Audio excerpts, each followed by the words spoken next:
Intel wouldn't have happened without the CHIPS Act. The legislation signed into law by President Biden last August will provide a more than $50 billion boost to the U.S. semiconductor industry. The funding will in part support Intel. There are 2 new facilities which is expected to bring 20,000 jobs to the state. The City of Columbus pioneered a model to diversify construction registered apprenticeships, which is now being replicated elsewhere in the nation through a Department of Labor funded partnership between Trades Futures and the National Urban League. It's great news to make sure our residents are prepared to take advantage of all of the growth coming to our region. This is an amazing opportunity for us to give young people and adults in our community incredible chances to make some transformational training opportunities and take advantage of some of these jobs that are being created here by Intel, Honda, Hyperion, and so many others here in Central Ohio. In short, so much of the growth and possibility we're seeing in our city, in our region, and I would argue America, is because of the Biden administration. There has never been a more pro-city, pro-job, and pro-union administration in our history. And so I'm thrilled to introduce to you and welcome to the great city of Columbus, Dr. Jill Biden, our First Lady.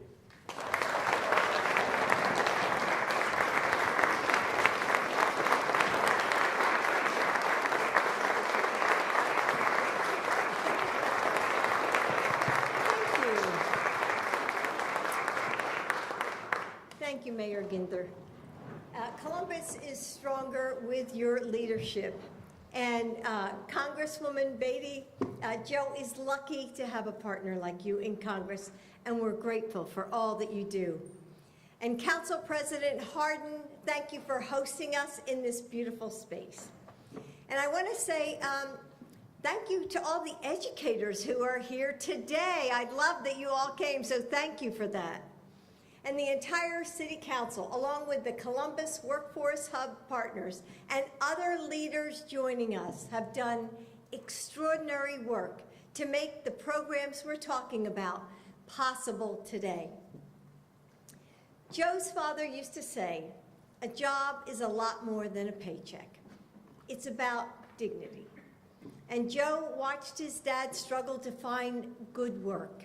And he saw how a job could change a family's path. And I saw it too. My dad came from a family of Italian immigrants, and his father delivered furniture for a living. And thanks to the GI Bill, he was able to get a degree and carve out a good life for my 4 sisters and me. And Joe understands the middle class because we're from the middle class. And he's working to build the economy from the middle out and the bottom up. I'm sure you've heard Joe say this a million times. And he's strengthening communities like Columbus by fueling a nationwide manufacturing boom and creating new opportunities for hard-working families. His leadership has helped transform our economy with more than 13 million jobs created.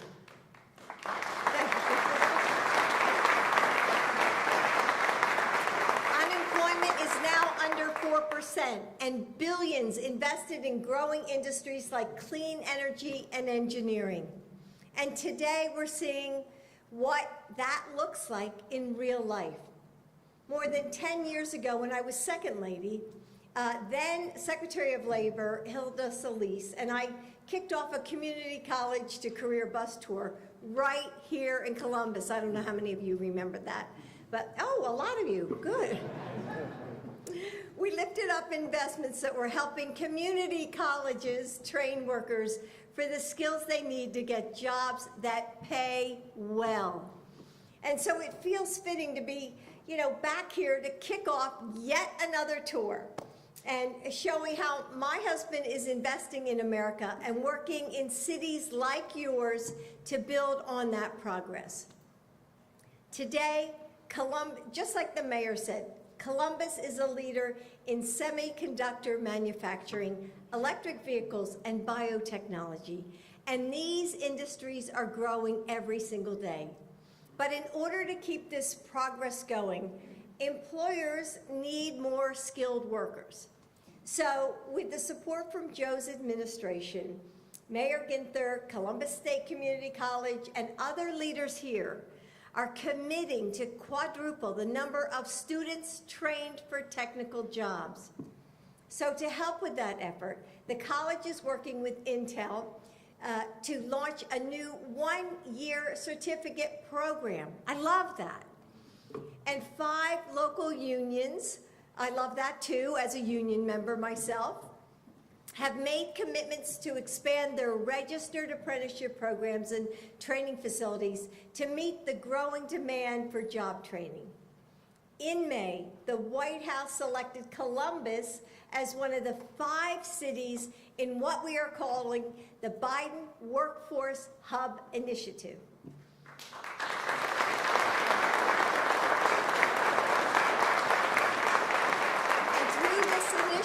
We're focusing on key cities that have received significant investments from both the federal government and private companies.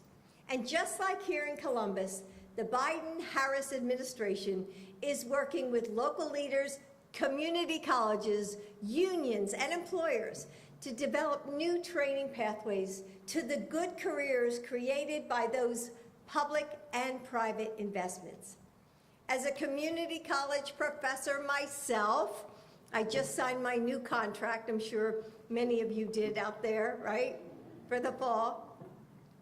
I'm so excited to see how this work changes people's lives here in Columbus and in other hub regions.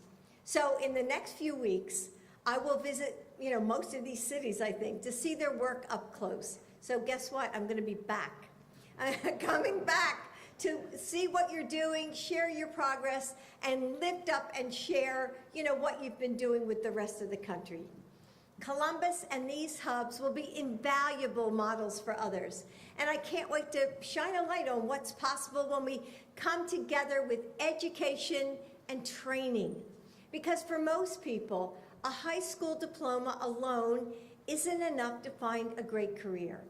But that doesn't mean that there's only one path to success. Students can take, you all know this, students can take courses in high school, right? And then they can enroll in registered apprenticeships to earn associate degrees. And the Biden education pathway starts with free, high-quality, universal preschool. Yes.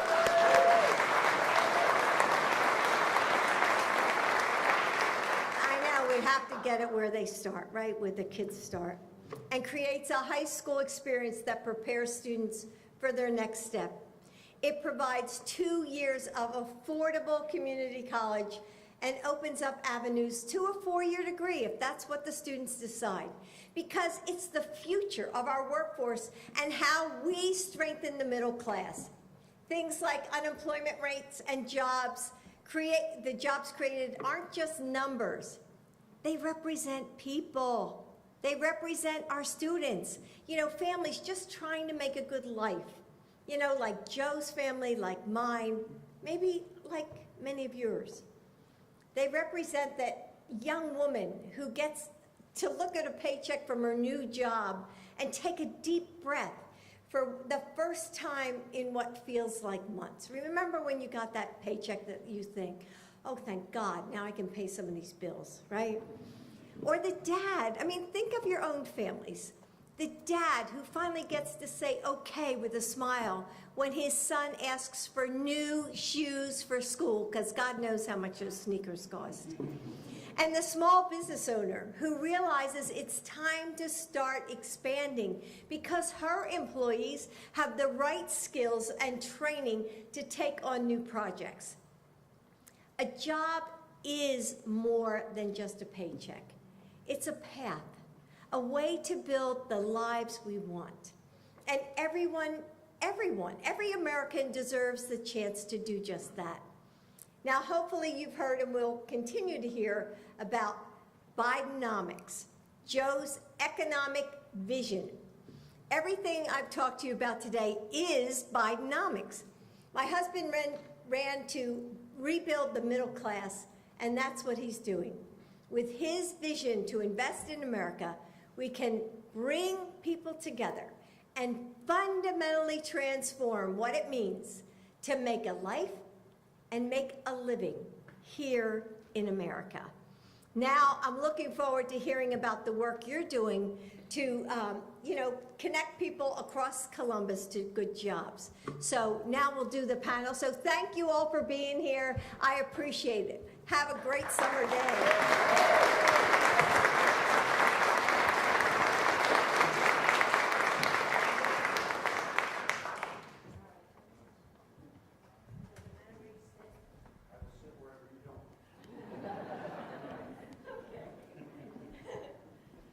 Council President said this house is your house today. Oh, and it's a beautiful house. Wow. We're thrilled to have you here, and we're so proud of what we talk about is the Columbus way. We think we do public-private partnerships better here than anywhere in America, and I think folks with us today that are going to talk about this are really helping to head up that work, particularly as we talk about this workforce hub. And I know you're a champion of community colleges, and we're blessed with one of the best presidents of a community college in America here, and Dr. David Harrison. Dr. Harrison, you want to talk a little bit about what you're doing with your staff, your colleagues, and the incredible students at Columbus State to help prepare them to take advantage of some of these great opportunities? Well, thank you, Mayor Ginther. Dr. Biden, at Columbus State, we always start with gratitude. And want to thank you, first of all, for being here today, and thank you on behalf of the administration for recognizing Central Ohio and Columbus as one of 5 workforce hubs. I know you're not here very long, but I think you're going to get a feel for what has prepared us for this moment. Since you were here 10 years ago, we have been working the process since then, and this really is a transformational moment, and it's the partnerships that the mayor talked about that have prepared us for this. I also want to thank the many faculty and staff and partners that are in the audience today with Columbus State. The work I'm going to talk about, they are responsible for, and they're doing it for the students that are sitting in the front row, and I'm really glad you all were able to get here.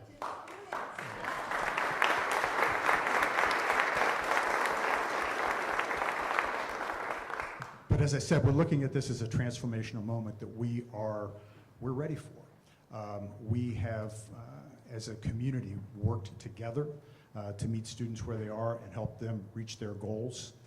And we've got an ecosystem in place that we think is second to none. The opportunity to connect federal resources with state resources, local resources, and private resources is something we think we do better than anybody. We've got some specific examples that really do lay the lattice work for building on this foundation. Mayor Ginther, President Hardin have been instrumental partners in a program called Columbus Promise, which guarantees full tuition support for every Columbus City Schools graduate, which has been remarkably important, especially post-pandemic. Our business community came together to match dollar for dollar what public resources came to be, and every one of our Workforce Advisory Council partners has stepped up to provide earn and learn opportunities for Columbus Promise students.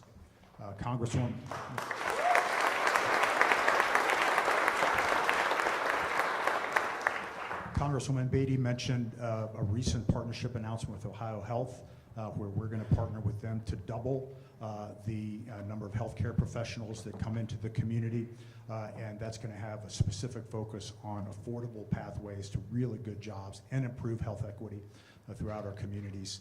And these examples have set us up for this moment, where we have new opportunities in clean energy, in biotechnology, and in semiconductors.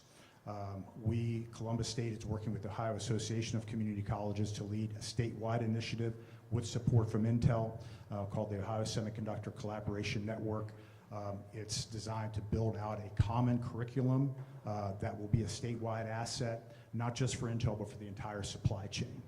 We're not looking at this as the 2 fabs that are going into Licking County right now. there's going to be 8 fabs over the next decade or more, and the ecosystem of suppliers is going to be transformational in every community in the state. We are incredibly fortunate to have this kind of connection in Columbus, and look forward to continuing to work with you and the administration to deliver the goods. Thank you. Thank you, Dr. Harrison. Next, I'll go to one of our great partners who represents kind of the heart and soul of our work in the Workforce Hub. Stephanie Hightower is the president and CEO of the Columbus Urban League and has been an incredibly long-term trusted partner on workforce development issues, and so want to allow her to share a few words about what she and the Urban League are up to here in our partnerships. Thank you, Mayor Ginther, and thank you, Dr. Biden, for being a champion for educators. As you know, Mayor Ginther and I served on the school board together many years ago, and we just need to have those champions for our teachers. We need to make sure that we invest in them, and we need to make sure that we take care of our teachers because they are with our children. So our educators are so important. But one of the programs that we're really proud of is our Workforce Readiness Training University. It is a county-funded program for about 400 youth. And the county this year has decided to invest, instead of it being just a summer program, it's going to be a year-round program.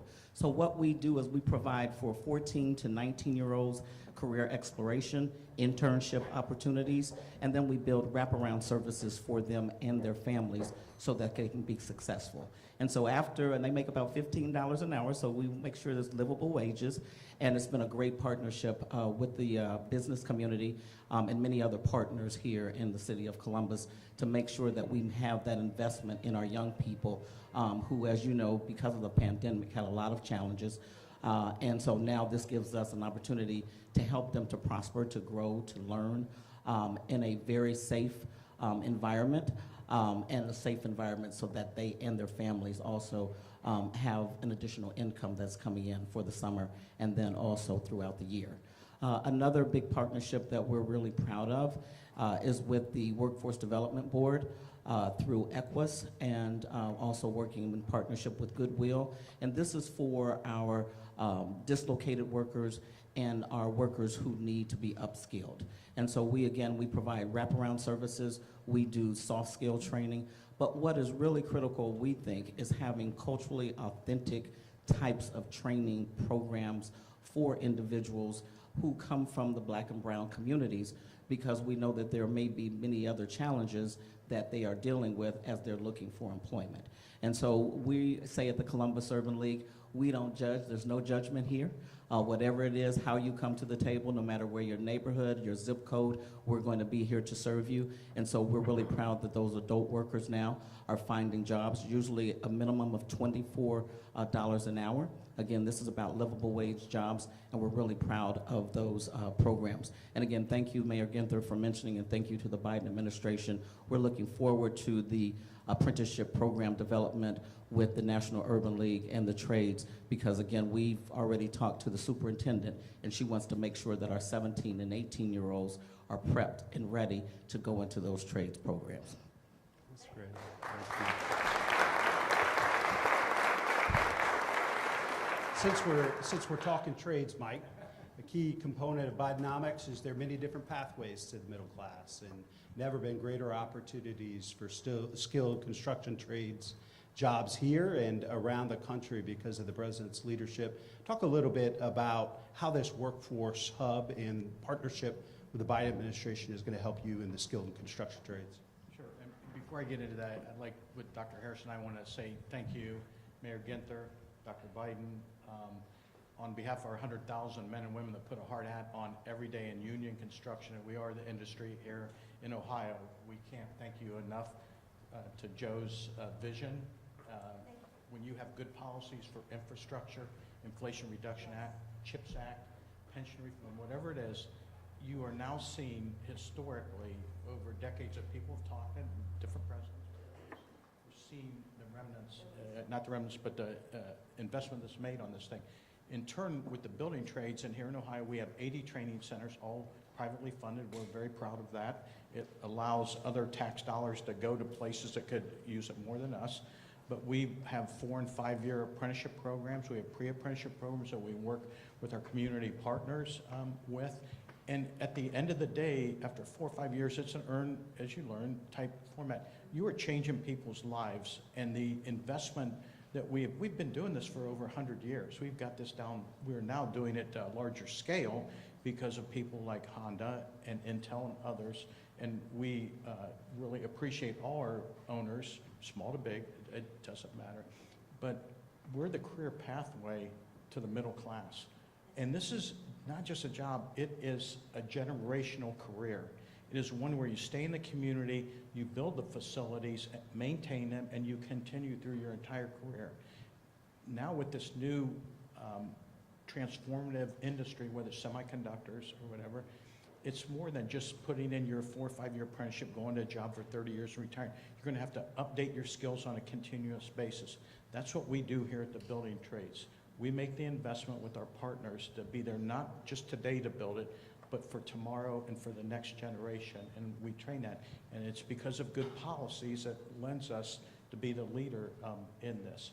So we have invested just here in Columbus alone, the pipe fitters, the electricians, I can name all the dozen crafts with this, have made historical investments, $10 million investment to the Pipe Fitters Training Center, all private dollars, $5 million to the sheet metal, another couple million to the roofers. It's historic on this, and it's to change young people's lives, both men and women. And so that's what we're about here. We talked today in our group ahead of time about what we needed to do with the strategic, but we left with this thing. We have no other choice but to work together in America, whatever it is, because all work has value. And we've always believed that with the building trades.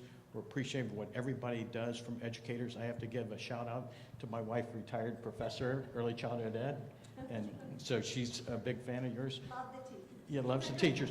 But we have articulation agreements around the state of Ohio.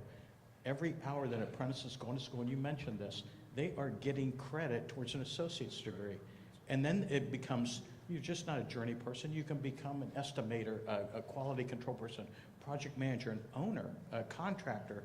It's upward mobility is what the trades has. So, thank you. Thank you, Mike.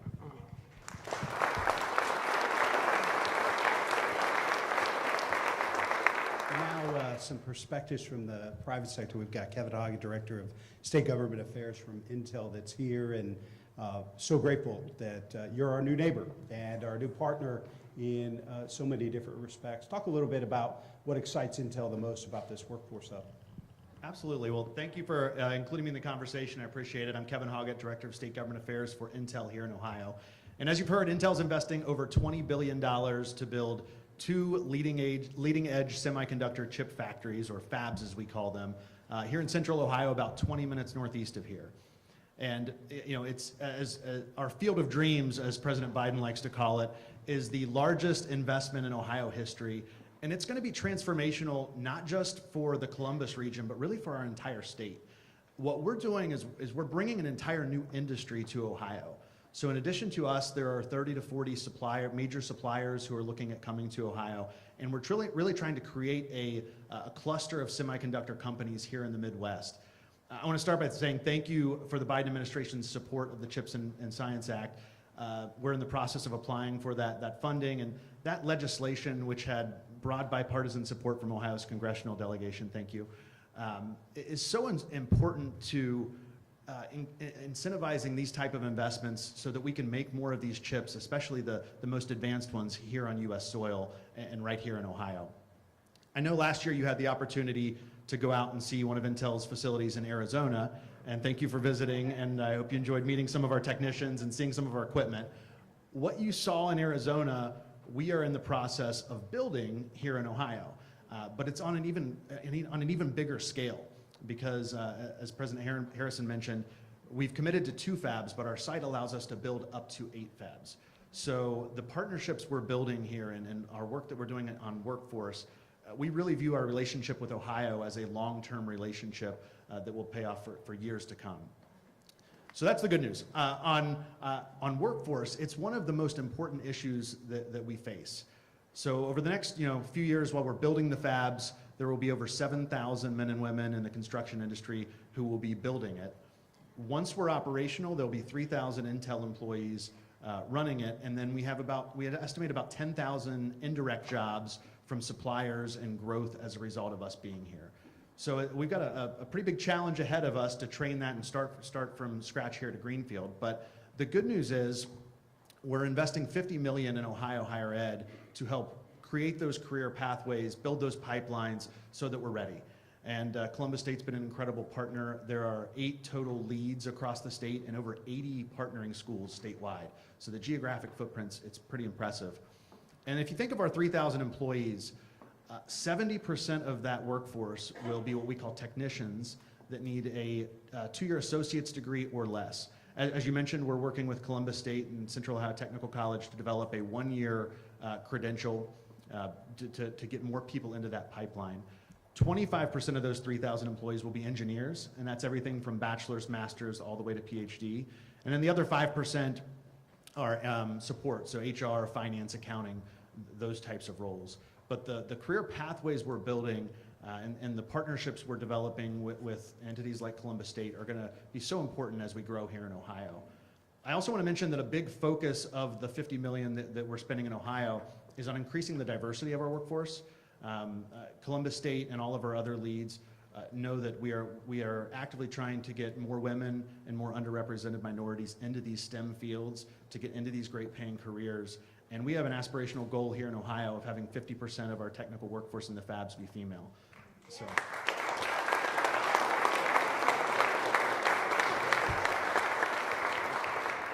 The last point I want to make, and just to echo the mayor's comments, I hope one of the things you take away from your visit is the sense of collaboration we have here in Central Ohio.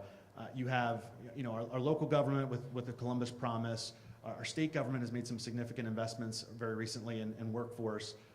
The federal government with the CHIPS Act, the tech hubs, EDA, all of this coming together with our education community, our community partners, the trades, all of us working hand in hand, and I think it's unique for Columbus, or it's unique for the country, and it's something that the Columbus region is really proud of, and we've enjoyed benefiting from that. That's great, thank you. Really appreciate your partnership.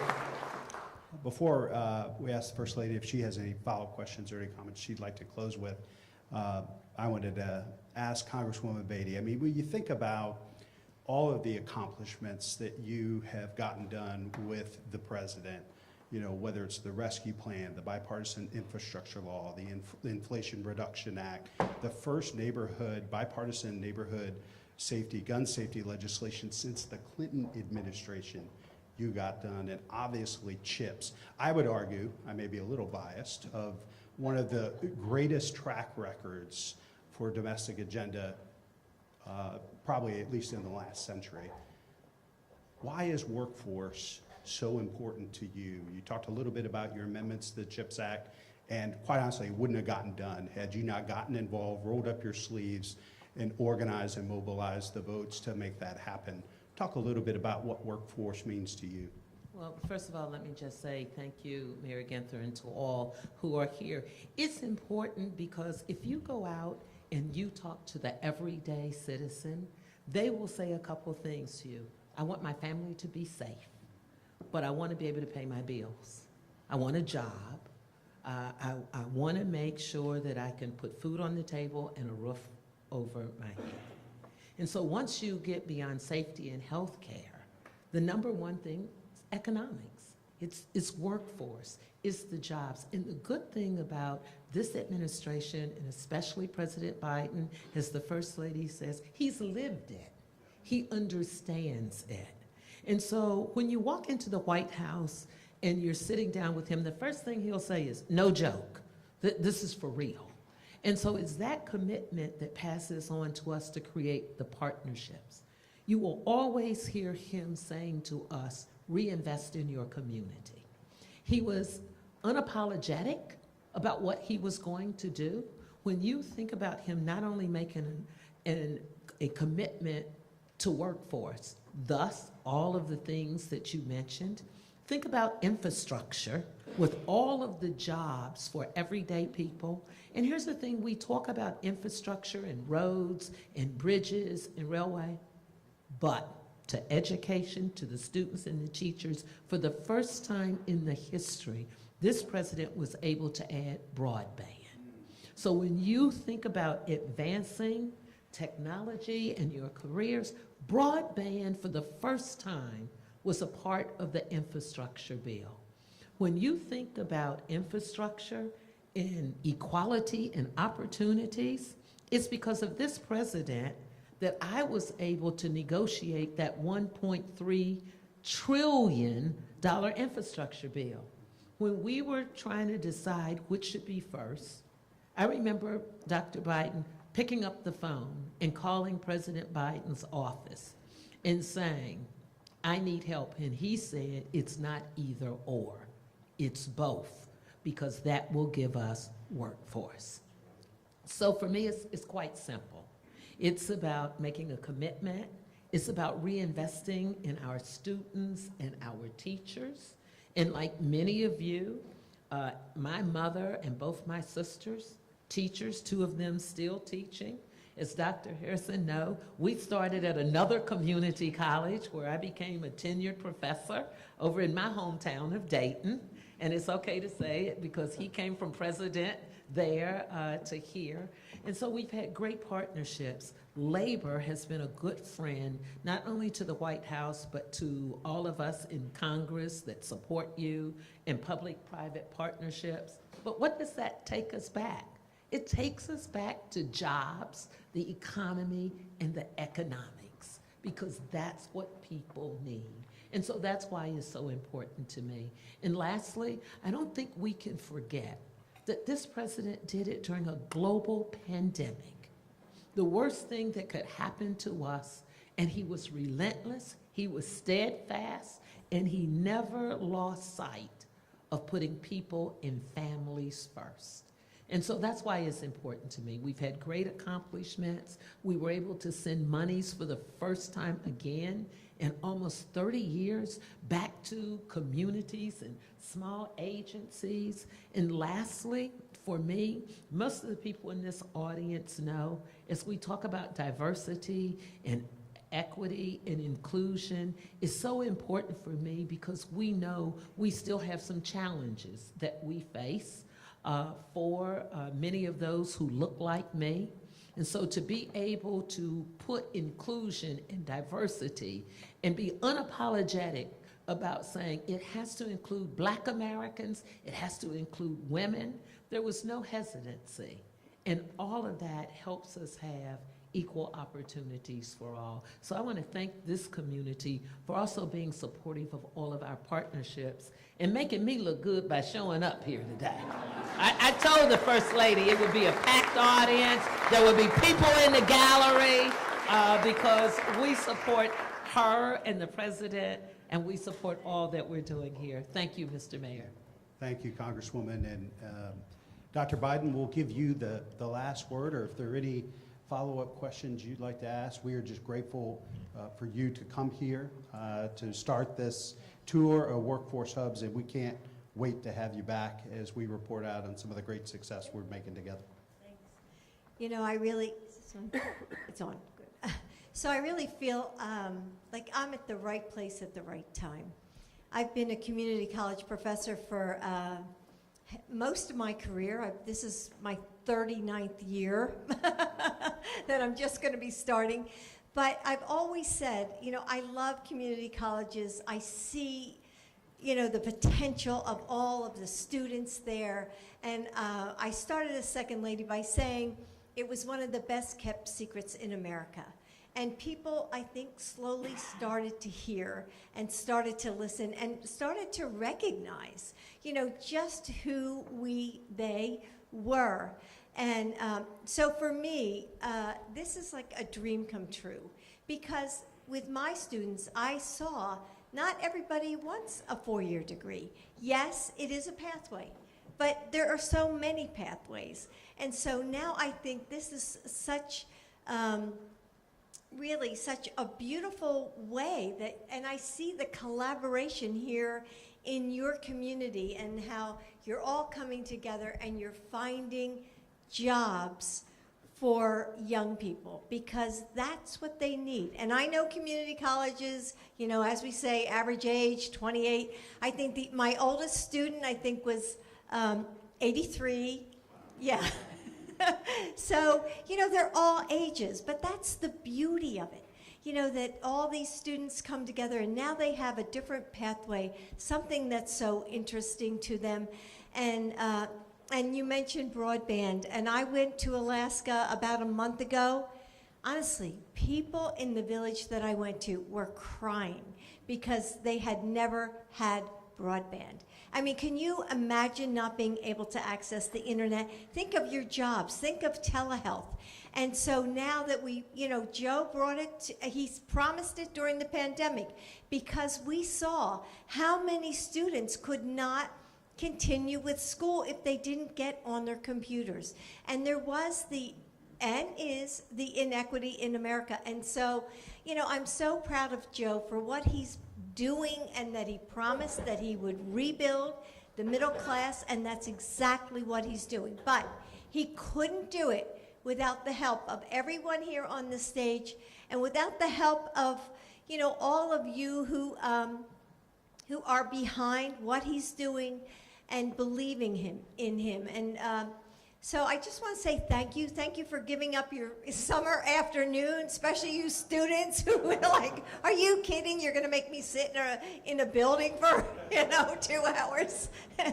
But anyway, thank you for being here. And I can't wait to come back and see what you're doing and seeing your new factory and, you know, just seeing how things go. Because, you know, you're already successful. So thank you so much. Thanks. Thanks, Mr. Mayor.